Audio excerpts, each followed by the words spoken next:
Então, abrir a palavra do Senhor nessa noite, na carta de Paulo aos Romanos, capítulo 15, versículo 8 a 13.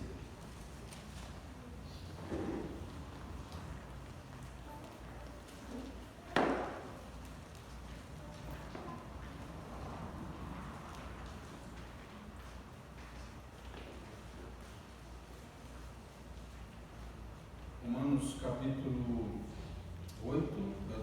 15, de 8 a 13.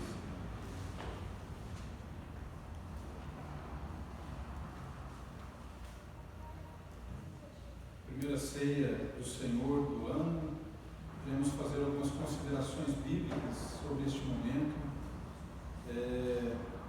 sobre a importância de participarmos com regularidade e frequência, sem impedimento, deste momento de comunhão com o Senhor, conforme é a sua vontade, e de uma riqueza muito grande, em que não é uma ou duas mensagens que esgotam o significado do que representa a ceia do Senhor. Então, mesmo assentados, vamos acompanhar a leitura de Romanos capítulo 15, de 8 a 13. Diz assim a palavra do Senhor: Digo, pois, que Jesus Cristo foi ministro da circuncisão por causa da verdade de Deus, para confirmar as promessas feitas aos pais, e para que os gentios glorifiquem a Deus pela sua misericórdia, como está escrito: portanto, eu te louvarei entre os gentios, e cantarei ao teu nome. E outra vez diz: alegrai-vos, gentios, com o seu povo. E outra vez: louvai ao Senhor todos os gentios, e celebrai-o todos os povos. E outra vez, diz Isaías: uma raiz em Jessé haverá, e naquele que se levantar para reger os gentios esperarão. Ora, o Deus de esperança vos encha de todo gozo e paz em crença, para que abundeis em esperança pelo poder do Espírito Santo. Nós temos hoje um interesse, até na psicanálise, a análise da mente, um interesse em usar algumas substâncias que facilitem a pessoa se abrir no consultório. Pessoas às vezes que são muito fechadas, se abrir no consultório para contar a sua história, seus traumas, suas compulsões, receber uma devida orientação para o seu bem-estar.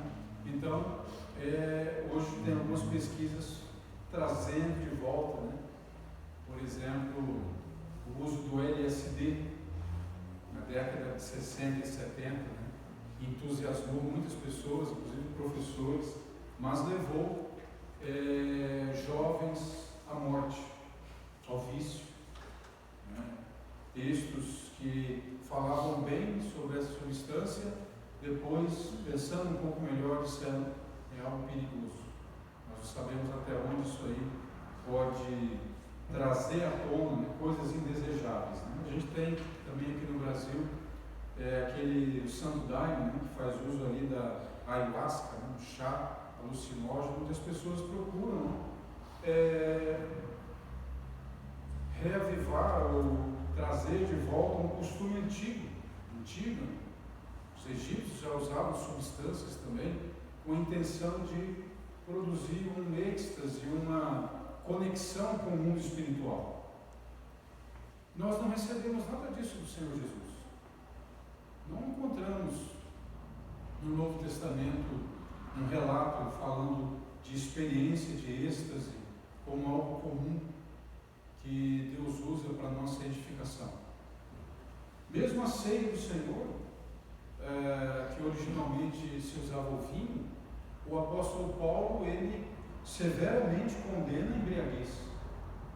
Ele diz que não é a forma de participar da mesa do Senhor, está lá na carta de Coríntios, no capítulo 11, ele diz que embriaguez de forma alguma, porque dessa maneira aquelas pessoas não poderiam discernir o corpo do Senhor, elas não saberiam de forma consciente, né, lembrar, recordar, rememorar o passado, né, a morte do Senhor Jesus na cruz e a sua presença conosco.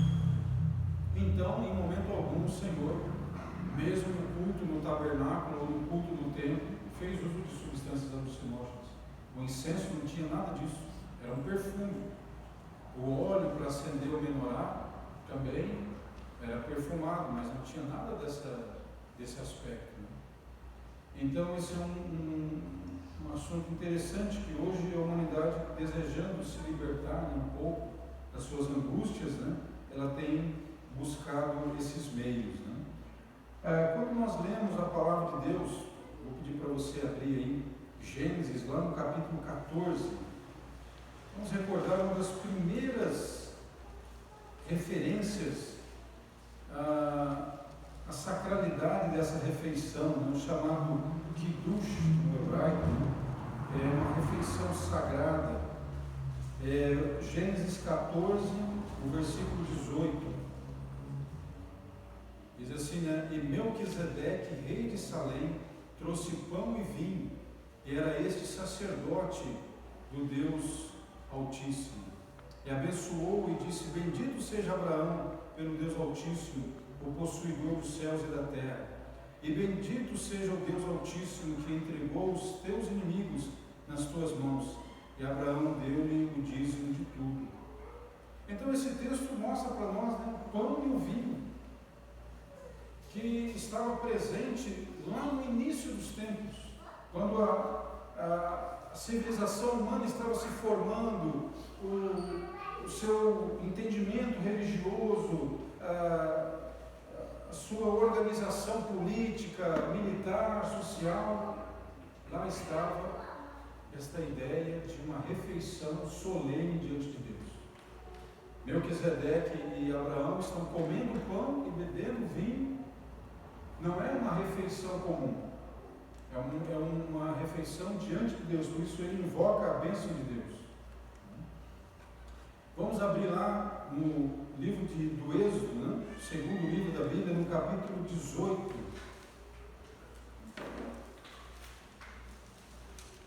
Capítulo 18, de 11 a 12. Êxodo 18, de 11 a 12. Jetro, né, o sogro de Moisés, ele não era judeu, ele era de Midian. Então ele diz ali: agora sei que o Senhor é maior que todos os deuses, porque na coisa em que se ensoberbeceram, os sobrepujou. Então Jetro, o sogro de Moisés, tomou o holocausto e sacrifícios para Deus, e veio Arão e todos os anciãos de Israel para comerem pão com o sogro de Moisés diante de Deus. Olha que interessante, né? Arão, que recebeu de Deus o ministério de sacerdote, foi convidado a um outro sacerdote, que esse ministra sacrifícios diante do Senhor, né? E eles comem pão diante do Senhor, numa cerimônia também solene, representativa, né? De consagração, de reconhecimento da graça de Deus, né? Mostrando como isso não estava restrito ao povo de Israel, mas era um costume, era um entendimento, era uma compreensão de algo anterior à formação de Israel, que estava, vamos dizer assim, no berço comum da humanidade. O estar diante de Deus e saber da sua solenidade, né, e da sua reverência, né? E ao longo do tempo, né, infelizmente, nós sabemos que a maldade vai tomando conta, o orgulho, os interesses comerciais e religiosos se misturam com política, com poder. A religião veio a autenticar a tirania, a violência, governos déspotas e assim por diante.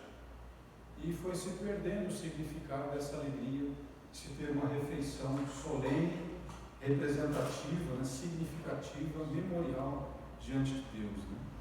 Dizem alguns escritores assim sobre turismo, né, que em Londres tem um prédio que, numa determinada coluna exterior ao prédio, tem uma escultura de 2 ratos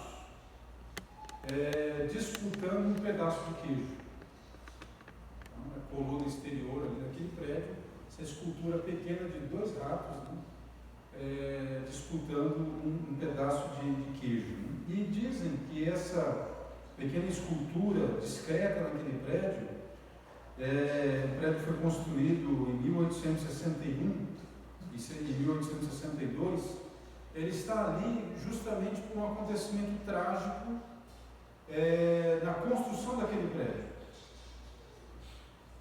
2 operários que trabalhavam ali começaram a discutir e a brigar porque um dos sanduíches desses operários sumiu. E um começou a acusar o outro. E ficaram brigando, não estava num dia muito bom, começaram a sair na mão, né? Se desequilibraram e os 2 caíram lá de cima, né, dos andames desse prédio e fatalmente vieram morrer. E depois os outros funcionários descobriram que foram 2 ratos que roubaram o sanduíche. Não foi nenhum dos 2 que caiu morto e brigaram por causa do sanduíche, foram ratos.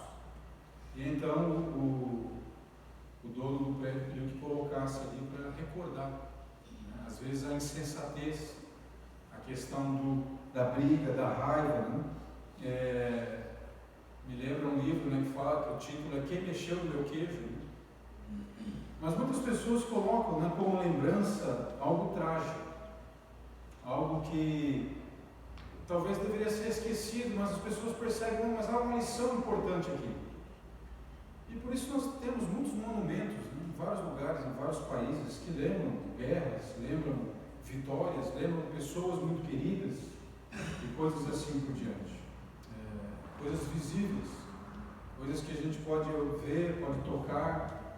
E é interessante, né? O Senhor Jesus, Ele não nos deixou nenhum retrato seu, nenhuma peça de roupa que Ele usou, um cálice, uma sandália, um cajado, nada. Ele não deixou nada. Ele não usou de nenhum meio material que nos ajudasse a lembrar dele, a recordar dele, a não ser a mesa dele, a não ser a Santa Ceia, o pão e o cálice. Todos os retratos que nós temos são fruto da imaginação do artista, mas daquela época, comprovadamente, nós não temos nada. Uma ou outra coisa, né, que se queira apresentar é discutível. De fato, há várias pesquisas que demonstram que não são materiais, né, verdadeiramente da época do Senhor Jesus. Né? E Satanás tem feito muita confusão, né, com relação a esta escolha do Senhor Jesus tão simples de representar o seu corpo, representar o seu sangue, representar a sua presença juntamente com a igreja. Nós precisamos tomar cuidado, porque às vezes nós somos levados, né, a uma confusão ou caímos numa discussão que não leva a nada, né, e nos afasta do privilégio de participarmos da mesa do Senhor. Nós devemos tomar consciência desses ratos, desses pensamentos, desses sentimentos que querem interferir na nossa participação, que é tão importante na ceia do Senhor. Né? Kenneth Madison escreveu o seguinte, né? Jesus instituiu a ceia nessa noite para significar que este novo êxodo está prestes a começar. Este ato indicou que o tempo da redenção havia começado. Então nós temos na mesa do Senhor toda uma história que a precede, toda uma simbologia do Antigo Testamento que se cumpre nela, algumas crenças e valores, né, que incompletos acabavam apontando para algo que se realizaria plenamente quando Jesus reunisse os seus discípulos e falasse as palavras tão queridas, né? Este é o meu corpo partido por vós, este é o sangue da nova aliança derramado em favor de muitos, que ainda, né, aponta para a plenitude daquilo que Deus prometeu realizar com o seu povo. Então, nós celebramos o Natal, né, como recordando a encarnação do Senhor Jesus, o nascimento do Senhor Jesus, mas a ceia do Senhor tem mais regularidade e ela nos mostra que não temos mais o menino, o bebê da manjedoura, mas nós temos o ressuscitado depois da sua morte na cruz. E o que Jesus quer que nós compreendamos é este êxodo, esta libertação plena, não de questões políticas e sociais, mas da nossa condição de pecadores, nossa condição de pessoas que estão distantes de um verdadeiro interesse, de um verdadeiro deslumbramento e profundo amor para com aquele que nos criou, para com aquele que deu-nos gratuitamente a vida. Então, dessa maneira, quando participamos da ceia do Senhor, nós de novo internalizamos toda essa esperança, essa expectativa da palavra de Deus no Antigo Testamento, das vivências do povo de Deus, e também trazemos para o nosso presente o que aconteceu ali no Calvário. A ceia representa tudo o que significou a cruz, né? Então, ele é o cumprimento de tudo que foi prefigurado naquela Páscoa do Antigo Testamento, né? Na Páscoa do Êxodo, da libertação do Egito. Um ponto importante, então, que nós recordamos na ceia, é que nós ganhamos a liberdade e ganhamos uma família muito grande. Vejam que Paulo diz isso, né? Jesus é ministro da circuncisão. Quem já leu o livro de Romanos, né? Nós já tivemos o privilégio de expor verso a verso, versículo a versículo dessa carta. Aqui ele está falando do Antigo Testamento, né? Do povo de Israel, né? Mas ele continua dizendo do versículo 9 até o versículo 13, que ele também fez isso para a alegria dos gentios. Todos os textos que ele cita aqui, os gentios são convidados a cantar, a louvar, a se alegrar, a celebrar. É uma transformação, né? É uma aceitação. Então nós temos essa alegria de participar da aliança que o Senhor fez com Abraão, né? É nesse sentido que o versículo 13, na minha versão, diz aqui: Deus de esperança vos enche de gozo e paz e crença. Essa crença aqui é fé, é pistes, né? É fé. Nos encha de fé, de confiança, de que Deus está trabalhando nesse sentido, né? Por meio do seu Filho, e assim nos unir a todos aqueles que antes de nós vieram a ter esse privilégio de serem convidados a participar da mesa do Senhor também. Essa refeição que nós vemos lá de Melquisedeque, rei de Salém, que alguns dizem não é um nome, é um título, né? Que alguns dizem é justamente esse título de Melquisedeque que está ligado a filhos de Deus, quando fala ali que se misturou com as filhas, né, dos homens, seria uma linhagem de sacerdotes que celebravam e honravam a Deus numa época de apostasia, numa época de falsas religiões, né? Uma época primitiva sem muitas referências, né? São pesquisas que estão sendo feitas ainda. Mas o fato é que existem várias outras maneiras de ver a vida, de pensar a questão da dimensão espiritual, que estavam lá no princípio, vez ou outra aparece numa mitologia, numa religião antiga, mas também de alguma maneira encontra a sua plenitude na mesa do Senhor. Por exemplo, alguns estudiosos falam sobre os lares, sobre a lareira, que eram os deuses cultuados, né, por gregos e romanos e também os antigos arianos, né, de onde veio o hinduísmo, né, que eram os familiares mortos, e esses eram representados, né, por alguns objetos, eram colocados sobre uma lareira e o fogo não podia se apagar naquela lareira. Aquele fogo representava o respeito para com os antepassados, mas também a crença de que eles é que os protegiam. Então, quando voltava um soldado ou um oficial, grego ou romano, vitorioso de uma guerra, antes de prestar a sua devoção lá no santuário de Zeus ou de Júpiter, ele ia lá na lareira e agradecia os seus antepassados. Então, daí que vem a palavra lar, é a ideia dessa ligação, dessa família, que mesmo a morte não separa. E eles entendiam que era esse fogo que era mantido ali, aceso na lareira, o responsável por preparar as refeições da família, por aquecer no inverno, por dar segurança, por manter a família saudável. Esse era o entendimento deles. E ali eles diziam, é o fogo sagrado que assa o nosso pão, que prepara o nosso pão, prepara a nossa refeição.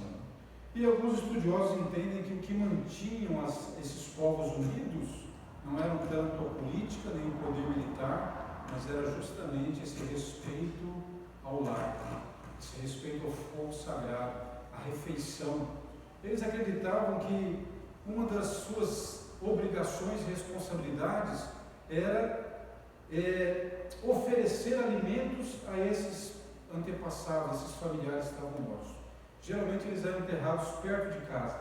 Quando eles saíam para trabalhar ou para ir numa festa, eles passavam também pelos os sepulcros de seus antepassados, se lembravam deles. Mas eles acreditavam que eles deveriam deixar sempre alimentos ali, que o espírito, a alma ainda estava ligada ao corpo, de alguma maneira ela precisava de alimentos.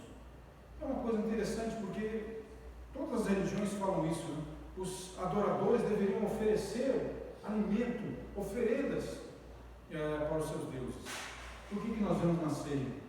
Não somos nós que oferecemos alimento para o Senhor. Ele se oferece a si mesmo por nós. Ele não requisita alimentos para aplacar a sua ira.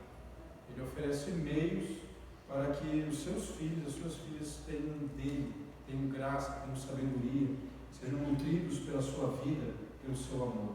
E assim o Senhor justamente dá esta realidade que é inigualável, não tem comparação em outras crenças, nem em outras religiões. O próprio Deus se dá a sua vida, da sua carne, dá o seu sangue pela vida dos seus filhos, né? Daqueles que Ele ama. Né? Por exemplo, uma oração que era feita, né, nesse costume antigo dos lares, né, recolhida de documentos antigos, diz assim: ó divindade desta casa, esta é a última vez que me inclino diante de ti e dirijo a ti as minhas preces, pois vou descer até onde estão os mortos. Cuida de meus filhos, que não terão mais mãe. Dá a meu filho uma esposa carinhosa, a minha filha um nobre esposo. Faz que não morram cedo como eu, mas em meio à felicidade tenham uma longa vida. Quando nós lemos lá no livro de Gênesis que Raquel, quando sai junto com Jacó e toda a sua família, ela esconde os deuses do seu pai numa bolsa, né? Aí ela viaja, depois o seu pai Labão vai dizer: olha, alguém roubou os deuses, Jacó pode procurar. E ela está sentada sobre eles, ela diz que está nos dias da sua menstruação, então ela não pode se levantar, e aí seu pai não vai mexer, mas estão escondidos ali. Por que ela fez isso? Por que ela levou os deuses do lar? Exatamente por causa dessa crença, né? De que eles dariam proteção, eles dariam segurança, eles dariam direito a ela de posse, de herança. Mas à frente o próprio Jacó vai dizer para as pessoas que o seguiam, né, na sua comitiva ali, né, na sua família: se desfaçam desses deuses.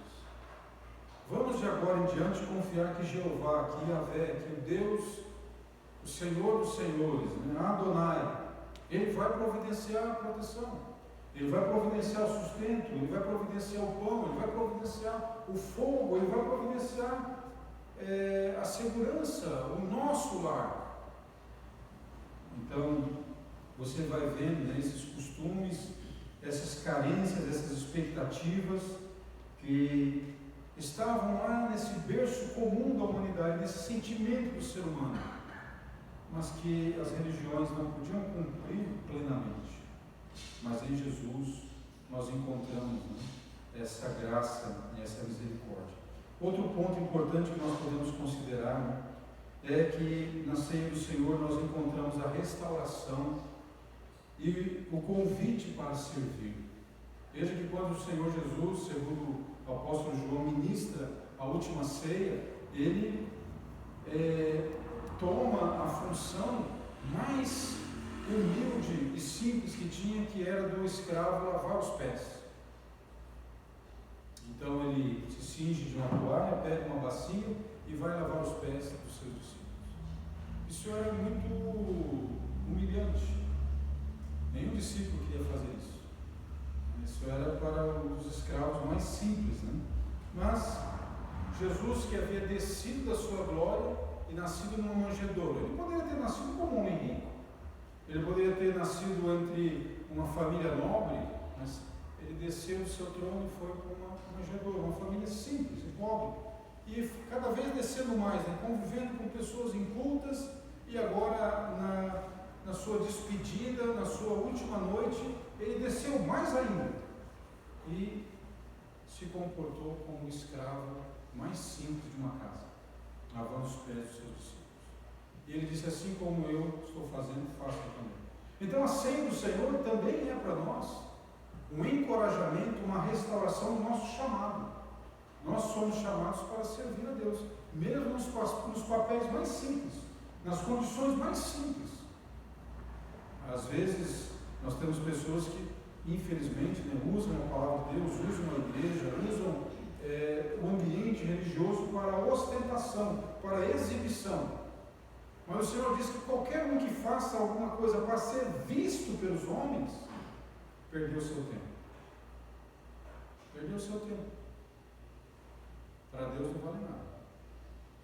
Aquilo que é feito em simplicidade, no oculto, né, para Deus, isso sim é que tem a atenção do Senhor. Então o Senhor Jesus, ele deu-nos na ceia o exemplo de servirmos uns aos outros, de sermos restaurados, levantados para atender o chamado, né, a vocação que Deus tem para nós. Então, como é que nós glorificamos a Deus? Simplesmente obedecendo ao Senhor, não buscando o transe, não buscando nada que fuja do que o Senhor colocou no significado da ceia do Senhor, nada que esteja em nós. O Senhor não chamou para a ceia os dignos, porque não há dignos. A primeira ceia do Senhor foi reunida com homens que em seguida iriam trair o Senhor, iriam abandoná-lo. Se a condição fosse a dignidade, ninguém ia participar. A condição é a mesma daquelas pessoas no Egito, na última noite, que Deus disse: passem por fora, nos umbrais, nos batentes da porta, o sangue de um cordeiro. Preparem o cordeiro para ser uma janta para vocês, e o sangue sinalizem pelo lado de fora. Ele não disse: só os dignos vão passar o sangue lá fora. Ele abriu para os que têm fé. Os que não confiavam, não fizeram. Não passaram o sangue. Não prepararam a refeição. Mas os que confiavam no Senhor, mesmo sendo imperfeitos, obedeceram. Mesmo sem entender, sem ter uma explicação plausível, sem elaborar uma lógica, sistematizar, mas confiaram. Uma vez que Deus tinha se revelado a eles, né, nas 9 pragas, nas orientações de Moisés e de Arão, eles foram conduzidos a ter essa fé e obedecer. Suas vidas, a vida dos seus filhos, né, foi protegida, foi guardada. Então, é nesse sentido que nós aprendemos esse significado também, essa consideração da mesa do Senhor. Recebemos o perdão do Senhor, o selo de sua graça, e somos chamados também, convidados, né, para o serviço. Um outro aspecto importante da ceia é o encorajamento. Uma vez uma pregação de um pastor no estrangeiro, né, uma mega igreja, mas que segue doutrinas de Kenneth Hagin, né, de cura divina, sobre todas as doenças, de não aceitação de nenhum problema, de nenhuma dificuldade, assim por diante. Ele descobriu que algumas pessoas que estavam no hospital da sua igreja não participavam da ceia do Senhor, e ele então atribuiu que a doença dela era justamente por não participar da ceia do Senhor. Ele interpreta ali em Coríntios capítulo 11, quando diz que muitos de vós estão doentes, né? Até dormindo, né? Com essa questão. Então ele dizia que para os seus membros, os membros da sua igreja, né, que eles deveriam participar constantemente da ceia do Senhor, e dessa maneira eles não adoeceriam. Ora, seria maravilhoso que nós não tivéssemos despesa com remédio, que nós não tivéssemos os aborrecimentos que muitos de nós passam, né, com relação à enfermidade, que participando da mesa do Senhor todos os nossos problemas estivessem resolvidos. Mas basta um olhar para a realidade, basta um olhar para a história do livro e ver que não é assim. Então é evidente que obedecermos a palavra de Deus, andarmos segundo a vontade do Senhor, em muitos aspectos nos aproximam de uma vida saudável. Mas nós vivemos num mundo doente, nós vivemos num mundo quebrado, e nós não temos nenhuma promessa de Deus de sermos conduzidos numa bolha. Então, pessoas vão bater no nosso carro, o pneu do carro vai furar, a borracha do pneu do nosso carro vai gastar. Uma série de situações comuns nós vamos precisar enfrentar. Então, um exame honesto da palavra de Deus e da realidade da vida vai nos mostrar que não tem essa questão de não passarmos por aflições, sejam doenças físicas, emocionais e outras questões que são comuns aos seres humanos. Mas participarmos da ceia crendo que é um meio de graça, que o Senhor comunica conosco sua bondade, seu amor, sua força, sua vida, certamente isso nos encoraja sim a lidar com as dificuldades com esperança. Então, nós somos chamados, né, a recebermos esses benefícios da ceia do Senhor pela confiança de que o Senhor, em sua graça, realiza. Agora, cremos que Deus tem poder para curar, Deus tem poder para realizar milagres em diversas situações da nossa vida. Alguns de nós podem testemunhar esses milagres, mas milagre não é o comum, não é o dia a dia, até porque o milagre é o excepcional, é o extraordinário. Se é algo comum, passa a ser ordinário, já não é milagre, já não é excepcional, né? Então, é nesse sentido que a palavra de Deus nos mostra que há momentos em que há grandes manifestações do poder de Deus e há momentos que não. Então, você vai pegar o livro de Neemias, por exemplo, e Esdras, não há milagres, não há anjo falando, não há nenhum tipo de dom especial. Há perseverança, confiança, discernimento, bom senso. No livro de Esther, nem o nome de Deus é mencionado, mas é visível que Deus está agindo, Deus está conduzindo os acontecimentos. Então há momentos em que há essa descrição da parte de Deus, né?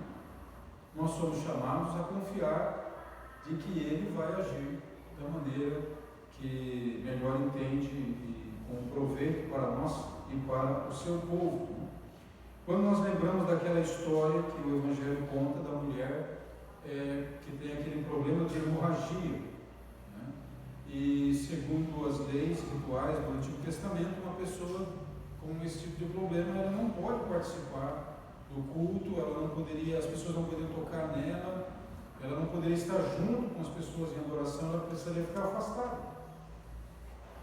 Mas a graça de Deus desperta naquela mulher a confiança de que se ela tocar em Jesus, ela vai ser abençoada.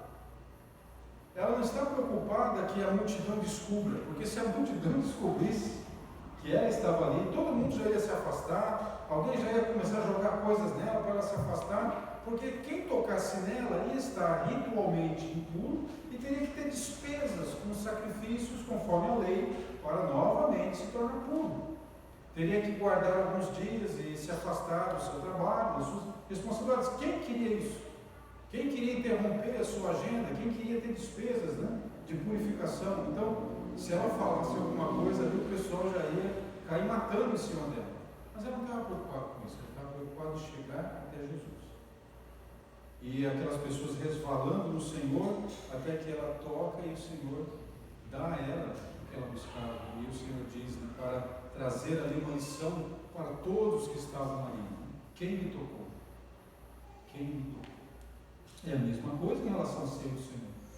Nós queremos que o Senhor está presente, nós queremos que o pão é realmente seu corpo e o cálice realmente representa o seu corpo. Nós cremos de todo o coração que é algo espiritual, então nós tocamos o nosso Deus nos lábios. Não há modificação, não há mágica, não há alquimia, mas nós cremos, conforme a sua palavra, que é Ele que está, de alguma maneira, presente neste momento. Então, como aquela mulher, toda a nossa insegurança, toda a nossa limitação de entendimento é lançada na fé. Nós confiamos que o Senhor, de alguma maneira, vai nos abençoar, vai cuidar de nós. Nós não precisamos de outras campanhas, rituais, cerimônias, e tudo aquilo que hoje tem se inventado, né, para agitar, para atrair multidões, para trazer esperança. Tudo isso é uma encenação, uma pirotecnia, né, que é desnecessária. O Senhor separou para nós a ceia. Simplesmente o pão e o cálice, nada mais. Então aqui nós temos essa presença real do Senhor. Nós temos essa unidade que nos é dada pelo Espírito Santo com o Senhor, a purificação, a renovação, consciência da vida eterna, o verdadeiro lavar dos nossos corações, né? Essa verdadeira conexão com a história da salvação. Então, onde nós encontramos, por exemplo, as grandes figuras do sangue de Cristo no Antigo Testamento? Êxodo 12, versículos 7 e 13, né? O sangue do Cordeiro Pascal é lembrado na ministração da ceia. O sangue da aliança com que Moisés aspergiu o povo, Êxodo 24, 8, é lembrado nas palavras da ceia. O sangue para a purificação dos pecados, né, no dia do Yom Kippur, em que o sacerdote, o sumo sacerdote, o grande dia da expiação, levava lá no Santo dos Santos. Este sangue prefigurava a morte do Senhor Jesus. Então, quando fala do pão, né, é a carne. A vida do Senhor Jesus em carne, a vida humana, a sua vida de obediência, ela é oferecida como um cordeiro sem manchas e perfeito. Quando fala do sangue, fala da sua morte na cruz, prefigurada por aquelas analogias e representações do tabernáculo e do templo, e que agora se cumpre de forma plena e completa. Dessa maneira, Jesus diz lá em João 6, 53 e 55, a minha carne é verdadeira comida, e o meu sangue é verdadeiro bebida. É nesse sentido, que escandalizou aqueles que ouviram, né? Então ele diz exatamente isso, a minha carne é verdadeira comida e o meu sangue é verdadeiramente bebida. Então, uma orientação de Daquele, um documento antigo da igreja, diz assim: quem é santo se aproxima, quem não é, se arrependa. É o convite para estarmos juntos. Nós podemos ser privados de tudo nesse mundo. Provavelmente, muitas coisas que nós gostaríamos de ter podem não nos ser concedidas. Pode não nos ser concedido. Esse discurso, realize todos os seus sonhos, faça isso, faça aquilo.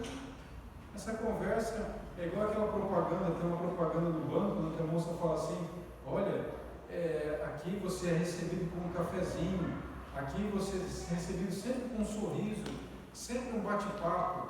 Não é assim. O banco que eu vou tem fila, eu tenho que ficar um tempão esperando. Não tem café, tinha antes café, agora não tem café. Às vezes eu não sou recebido com um sorriso. Então aquela propaganda maravilhosa não é verdade. Então essa coisa, né, de realizar todos os seus sonhos não é assim. Nós podemos ser privados de muita coisa, mas nós não podemos ser privados desta vida, desta paz, dessa reconciliação que Jesus Cristo, somente Ele promove, né, nossa para com Deus. Né? Então, esse é um aspecto muito importante da nossa vida e é uma consideração que não podemos deixar de fazer quando estamos participando da mesa do Senhor. Lá em Filipenses capítulo 2, versículo 7, o apóstolo Paulo diz que o Senhor Jesus aniquilou-se a si mesmo. Quando nós vamos participar da mesa do Senhor, devemos considerar e lembrar o quanto Ele abriu mão. O quanto Ele abriu mão, né, para oferecer-nos essas bênçãos, esses benefícios. Então, na cruz, nós temos o fato, né, a morte e o sacrifício de Jesus, o fato. E na ceia do Senhor nós temos a recordação, a celebração do que aconteceu no Calvário. E nós temos a presença do Senhor conosco nessa recordação. Lembre-se que o Senhor diz: façam isso em memória de mim. Um costume que nós encontramos no Antigo Testamento também era o povo de Deus orar ao Senhor e colocar promessas que foram dadas aos pais. Veja que nós lemos isso, né, no versículo 8, que Jesus Cristo foi ministro da circuncisão por causa da verdade de Deus, para confirmar as promessas feitas aos pais, aos patriarcas, aqueles que nos antecederam. E muitas das orações do povo de Deus, nós vamos ver isso nos Salmos, diz: Senhor, lembra-te do que falaste, do que prometeste a Abraão, a Isaac, a Jacó, lembra do que disseste a Davi. Então, isso é memória. Quando o Senhor Jesus está dizendo: façam isso em memória de mim, Ele também está dizendo: façam isso para a memória diante do Pai, para que o Pai lembre do que foi feito na cruz em favor disso. Então, na ceia do Senhor, nós temos não apenas o Filho, nós temos o Pai que ofereceu o seu Filho. Nós temos o Filho que foi a oferta, e nós temos o Espírito que nos convida e nos desperta toda essa memória, toda essa recordação, de maneira, né, que não é apenas algo do passado, uma recordação de algo que aconteceu no passado, mas é, de fato, trazer para o presente toda a relevância, todo o significado do que aconteceu na cruz. Né? Talvez algumas pessoas digam: pois é, mas o nascimento de Jesus, a morte na cruz, foi um momento tão rápido, tão efêmero, passou despercebido deles e não tem trazido tantas transformações. Né? Alguns teólogos dizem: aquilo é como um átomo, né? Foi pequenininho, mas tem um poder imenso. Como um átomo, que a gente nem enxerga, mas a energia que tem ali é imensa. Então, como Jesus disse, o reino de Deus ele vem, né, de uma forma muito simples, uma sementinha, mas quando cresce, né, como o grão de mostarda, é uma árvore, uma das maiores das hortaliças. Né? Lá na Itália, tem um outro monumento que é um relógio. Esse relógio ele está na parede e os ponteiros marcam 10 e 25, 10 horas da manhã e 25. E aí há uma inscrição no mostrador desse relógio, onde tem a numeração, né, da hora, que diz assim: horário do massacre de Bolonha, para que não esqueçamos. Coloca assim: atentado terrorista que matou 85 pessoas, 10 e 25, horário do massacre de Bolonha, para que não esqueçamos.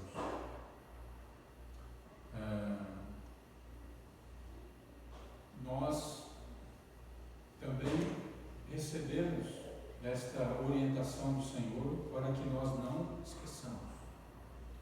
Pessoas que ficam traumatizadas, né, escandalizadas, né, com a manifestação da violência, da truculência, da maldade humana. E elas querem que aquilo seja recordado de repente como uma forma de freio, para impedir que outras coisas continuem acontecendo. Talvez essa foi a expectativa no final da Segunda Guerra Mundial, que isso não volte a acontecer. Mas a natureza humana, ela continua a mesma e ela vai gerar todo esse tipo de coisas. Né? No entanto, nós recebemos o privilégio, né, de trazermos sempre à memória algo muito bom, algo que não está reduzido ao trágico, que não está reduzido à escuridão, mas algo imenso, imenso, que nos ilumina. Mas nós temos pouca consciência. Nossos sentidos, nossa percepção do que de fato representa ser o Senhor ainda é infantil. Mas o que está diante de nós não é apenas um nome. Jesus não é apenas um nome. O nome Jesus ainda é pequeno, mas representa o Filho de Deus, representa o Salvador. É algo imenso a nos iluminar, mas nós ainda não temos plena consciência. É por isso que precisamos participar vez após vez após vez, com regularidade, com constância, pedindo auxílio do Espírito Santo para discernirmos o corpo, discernirmos do que se trata, e buscarmos o poder de Deus para vivermos uma vida de acordo com a sua palavra, livre, liberta, santa, pura, boa, mas não permitirmos que venhamos a estar, né, ausentes, esquecidos do que a mesa do Senhor representa. João 6, 49 a 58, né, são essas as palavras de Jesus que nós recordamos, né, que a minha carne é o pão que eu darei, o pão que eu darei é a minha carne. Lembra-te de Abraão, nosso pai, de Isaac e Jacó. Nós também, nessa noite, né, queremos nos lembrar do Senhor Jesus, da sua morte, da sua ressurreição, da sua presença plena conosco. E nos lembrar, como diz o apóstolo Paulo, que Ele já nos colocou nas regiões celestiais. Todas as bênçãos imagináveis e inimagináveis em Cristo já são nossas. Todos os verbos que Paulo usa em Efésios estão no passado, falando do futuro, mas ele usa o verbo no passado, porque ele quer nos dizer que em Cristo está feito, está completo. Há essa confiança. Sim, nós podemos ter certeza que Jesus nos salva, que Jesus nos perdoa, que Ele nos recebe e que nós não perdemos essa graça. Mas triste é da pessoa que tem dúvidas, que ainda constrói a sua fé sobre os seus esforços, sobre a sua performance, sobre a possibilidade de pagar, como se paga a prestação de uma geladeira, essa salvação. E de repente chegar num determinado momento que ela não consegue pagar essa prestação. Não é disso que trata a ceia do Senhor. A ceia do Senhor trata de aliança, de união, de fidelidade, da ação soberana de Deus e providencial de Deus de nos buscar, resgatar, selar nessa sua salvação. Deus nos dê essa graça, meus irmãos, de cada vez aprofundarmos mais o nosso discernimento sobre o corpo e o sangue do Senhor e participarmos com gratidão, juntamente com o povo de